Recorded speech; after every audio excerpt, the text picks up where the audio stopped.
Welcome back to another episode with Simply Susan, historical sewing, cooking, and living. Today we are going to be working on some sewing projects, at least getting things ready for these projects. Um, we're going to get the quilt backing put together, get the layers sandwiched together with the quilt and the backing and the batting. And I am hoping that I have enough time that I can get my Victorian walking skirt pattern cut out. I'm going to bring you in a little bit closer here to look at a few things on the quilt before we put the pieces together. So, okay, here we have the quilt is pieced. Now, when I would complete a row, I would go through, press all of the seams one way. Then your goal when you do the next row is to press those seams going the opposite way. The theory is that when you look at this seam, like right here, you'll see that this seam lays to this side, that seam lays to that side. So where they meet in the middle isn't very bulky. There's not extra, like, there's 4 layers of fabric here, but if this seam was laying this way, you'd have 8.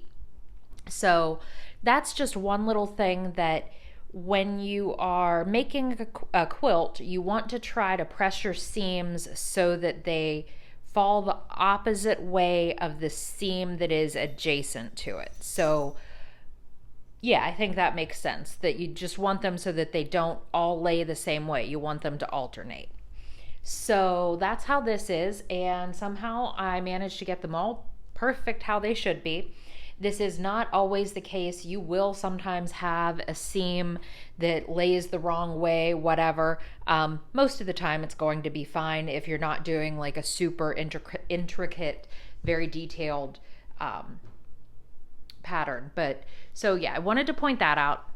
And the other thing I wanted to say is just sort of, and I don't know if, real quilters, TM hashtag real quilters, do this or not, but when I iron my quilt after I'm done with everything and I'm ready and the next step is just putting the layers together, a lot of times I will use a little bit of starch when I press it, just because I kind of want to keep it as flat as possible so that it doesn't bunch up whenever I'm trying to put it with the backing.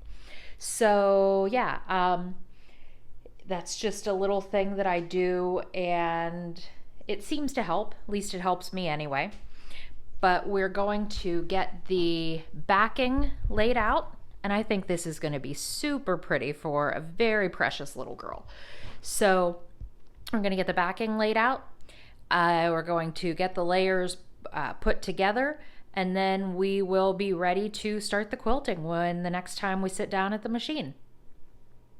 One of the things that I use whenever I put my quilts together, there's this product called Quilt Basting Spray, and it's basically fabric glue, light hold, temporary, like it wears off real easily. But I like to do that, and it kind of helps me keep my layers together, because you'll see when we go to quilt this, it's going to take a lot of running through the machine, and it would risk potentially bunching up. So I like to use this. Also, the batting that I got for this project is just a very low loft batting. And it is, so when you buy batting for a quilt, a lot of times it's going to tell you how closely you have to quilt together. So like this one says quilt up to 4 inches apart. So if I wanted to sew only on the outside edges of the squares, that might be too far apart, and then it wouldn't be held down properly, and it would shift and bunch up and just generally not be correct. So you want to see what your batting says for how far apart you can quilt, and that will help you. So I'm just going to get this glued down and lay everything together, pin it up, and then we'll be ready to quilt whenever we sit down at the machine.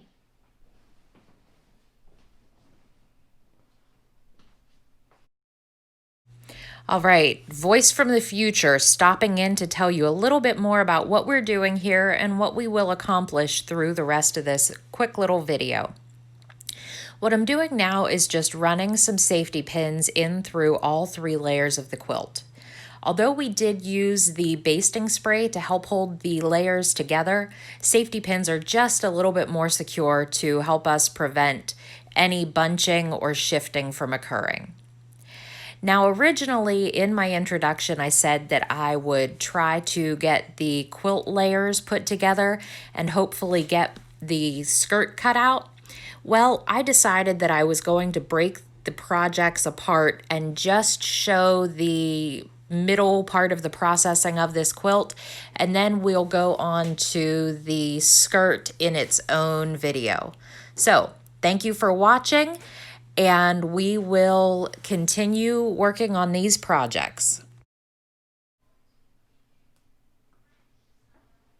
Okay, so through a couple of pins in here, we have all 3 of our layers sandwiched together. And then the next thing will be when we are ready to actually do the quilting. And then the binding. And then we'll be done. Nothing to it, right?